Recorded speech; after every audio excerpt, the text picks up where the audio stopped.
G'day, I'm Stephen Miles. I'm Queensland's Health Minister, and on behalf of the Palaszczuk Government, I want to wish everyone at Little Haven a happy birthday. To all of the hardworking staff and volunteers and donors, thank you for everything you've done. It really is appreciated, and it's one of the reasons why the Palaszczuk Government was so proud to support your continued work.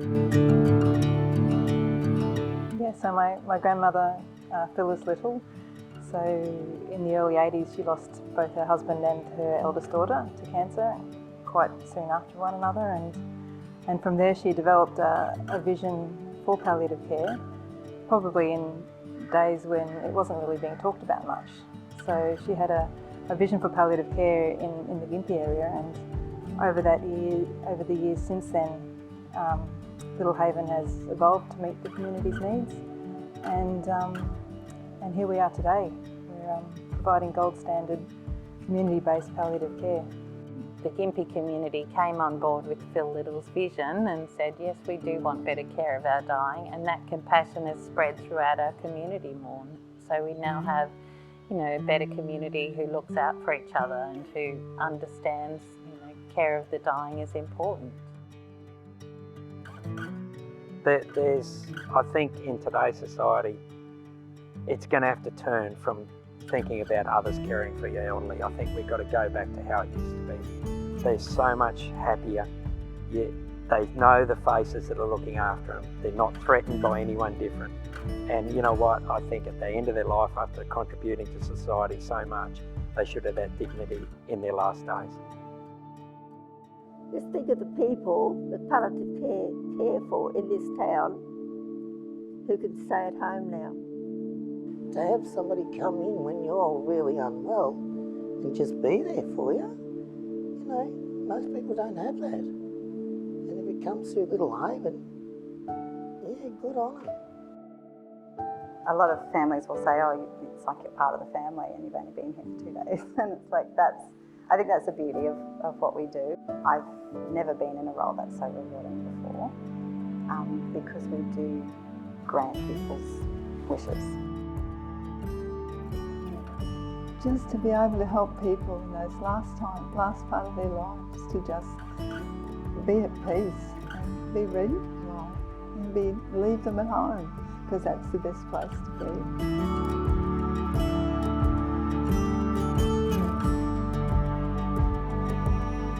So we've got about 165 volunteers on our books, and some of those volunteers have developed that particular area from, it used to be a shed sale, once a month or whatever, and now they've got this massive, shop that they're running, all from recycled, goods from the community. Oh yeah, it's rewarding at the end of the day, monthly raise is, makes you feel good at, helping a good cause.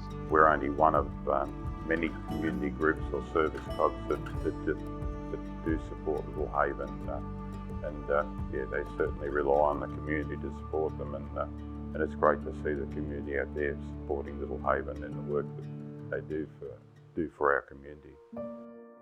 Even though we can see that life is short, and I think we live our lives accordingly, sometimes we don't know how short it can be, and it's a timely reminder to say the things that we want to say to people and let them know how important they are in our life and how special they are. And you do shed some tears at times, but they're happy tears a lot of times with the people. But you do grow close to their families too. It's nice to be able to help them. The care that we've had, the empathy towards what we're doing, the nurses, Sue and all the staff, they've been so caring. Grandma would always have a table full of handwritten notes and poems and stories and thoughts, but also we do remember quite in the early days having the sketches of the doves and the hand logo that we still use in Little Haven today. So to still have all of that is really special. I think it's because we know we make a difference. While it's hard work for them, and seeing so many families at those really tough times, you do have that sense of you're doing a good job, you're helping at a really tough time. And I think that's a model for humanity, a model of kindness and compassion, and I'm so glad I'm right deep in the middle of it because it's just how I think we all should live.